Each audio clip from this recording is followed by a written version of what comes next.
I'm Alan Holland, and I'm the editor of Watchdog at the BBC. Watchdog and Rogue Traders, because Rogue Traders is a separate brand, but it exists within Watchdog. Rogue Traders being the secret filming show with Matt Allwright. It's it's a big team. It's one of the biggest teams in factual at the BBC. I think at its peak, not including the technical guys that do the stuff in the studio, we run a team of about 48, 49, 50 people, something like that. And that's a massive buzz for me. That's one of the things I enjoy about it. There's two major things I enjoy about it. The first one is that it's live. It's a live show, and a lot of my background has been in live television. And I really enjoy the buzz of that. And from a team camaraderie perspective, I think it's a wonderful thing because it gives you a very clear focal point around which everything can focus. Everybody's building towards that one climactic moment. We know when we're going live, and if you're ready or not, it doesn't matter, you're going live.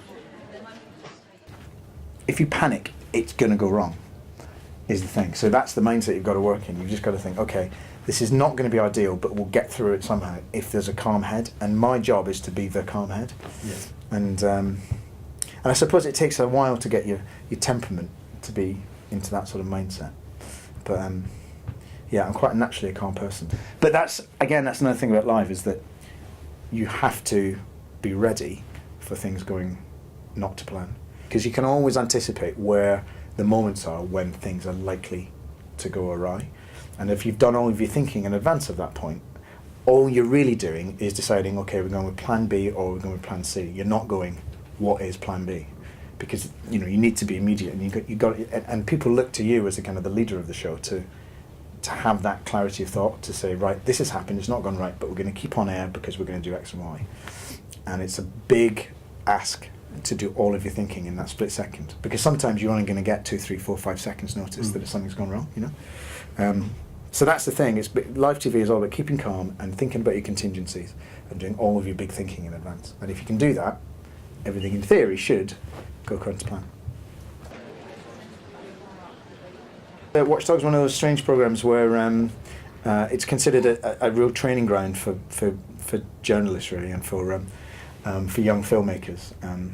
It's a program that doesn't tend to attract that many veterans of TV because, dare I say it, it's got quite a reputation for being quite hard work, and so it tends to be people who are young and keen and green and want to make an impression and want to make their first films.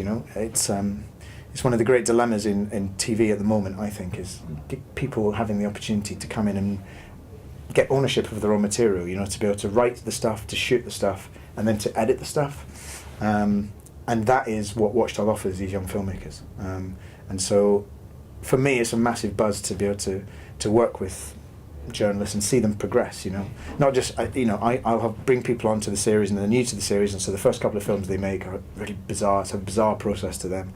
And then by the end of the run, their films are really singing. They know exactly what they're doing, and they want to do more of it. And that's really gratifying for me, that you can see the progression. Because I think objectivity, when you get to the kind of the editorship, is really, really important. Because when you do have a big team, and when you've got lots of sort of quite young, maybe green or impressionable filmmakers, the instinct is to really put your arm around their shoulder and make them feel that they're looked after, and really be supportive and I encourage that, and I think absolutely we should be supportive, but at the same time there does need to be a degree of flexibility so that you can take a step back and say, well, I really do like this person, but they need to know that it's not quite up to scratch yet. That probably sounds a bit draconian, but it's not really, because I think that you can still be very supportive to your team, whilst at the same time it being clear that ultimately the buck stops with a certain person. So that's kind of the way that I look at it. Watchdog is quite a unique beast, though, I should point that out, because what we do, which is very different to news, is that we are unashamedly one-sided. So what we're doing is we are looking at a company, and we are responding to what people are telling us about that company, and we are making the decision to create an argument against the company, 9 times out of 10. So from a filmic perspective, all we are doing is building an argument as to why that company should do better. And so it's very different to a filmic report because you don't have to worry too much about the balance. The reason I say that is because the balance comes with what we do in the studio. So it's a combination of these reports plus then follow on in the studio. It's about criticism in the film and then review in the studio. Number one, BBC One is an entertainment channel. And so we need to remember our responsibility to, yes, be factual and be journalistic, but at the same time people are coming to us to enjoy the hour as well. And so that's why I'm looking, when I'm employing people for a show like Watchdog, I'm looking not just for journalistic nous, but I'm looking for that creativity that can actually remember this is a piece of television that goes out at 8 o'clock on BBC One. And so it needs to be visually smart and it needs to be entertaining. And I think this is where I get to. We're a consumer show and literally every single person is a consumer. So whether it's you, your mum, your dad, the person that's sitting next to you on the bus, somebody writing in a newspaper, somebody writing on a blog, everybody is a consumer. I think if you've gone to somebody and say, do this for me, and they have not fulfilled that, then potentially that's a story for us. We are trying to get recourse for them. You know, they've been done over by a company, say, the normal chain of complaints hasn't worked out for them, so we take on their case and we try and petition the companies on their behalf. So it's a great place to get results, and very tangible results. You know, we can go to a company and say we want to see this, and they will respond by doing exactly what we want.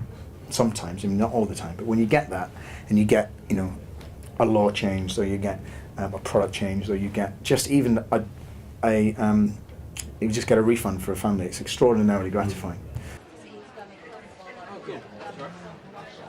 It's probably the most potentially litigious and libelous programme on television.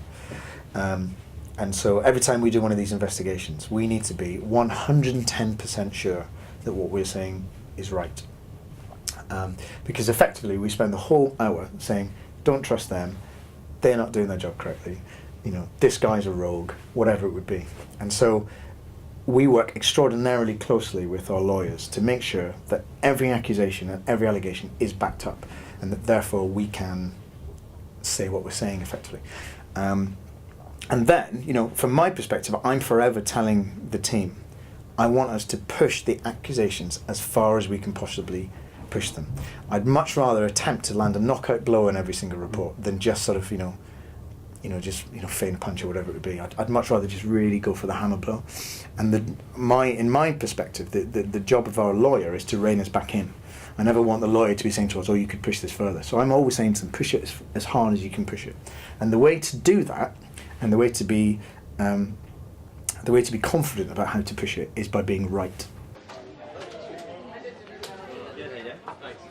There is a lot of competition out there. You know, whether you're just fighting for a story lead or whether you're fighting for a job, there's lots of other people who are going for it. And so I'm either looking for a journalistic background or somebody that I know has the mindset to think journalistically. I'm also looking for people who can cope with a fast turnaround, because I've met numerous fantastic journalists who just cannot get their head around the fact that we work to a sort of a 10-day turnaround. And then from a creative perspective, which I think is the third aspect of this, I just look for people who can think about things creatively and just appreciate that it's television. You know, it's got the word vision is in there for a reason. You know, you've got to think pictorially. You've got to think about what you're going to see. And you know, came out of university thinking, what on earth am I going to do? I've got no idea. I haven't got any practical skills whatsoever. And it just so happened that the guy that lived opposite my mum and dad was a news reporter for Central News in Nottingham. And so my dad, I think, was drunk with him one time, I don't know, and asked him if he could get me in as a week's work experience. And so I was thrown in, effectively I was given a researcher to shadow, straight into a live show. And then it was happening. Friday night, come what may, it was on the TV. And whether you were ready or not, it was happening. And I just loved the immediacy of that. I just thought, blimey, that's exciting. And then I was really lucky. So that 1 week's work experience became 2 weeks, became 3 weeks. I got my researcher job literally because 2 people fell over and broke their legs. And I'm not suggesting that is typical, but you never know when these things are going to happen. Do you know what I mean? So you just got to be ready to react to stuff as and when. And so the more opportunities you can give yourself to react to stuff, then the better you'll do, I think. Exploit every opportunity that comes your way. Make sure you research the people that you're going to try and ingratiate yourself with. And when you get in, make yourself invaluable. What you want is, for the first day you're not there, you want somebody in that office to go, where's that lad that was there last week? He was good. Do you know what I mean? You need to try and make that impression. The job I really want is Joe Mather's job. You can tell him that. The Crime Watch job. That's the one I really want. No, he probably knows that. That was my favourite programme I've ever worked on, was Crime Watch.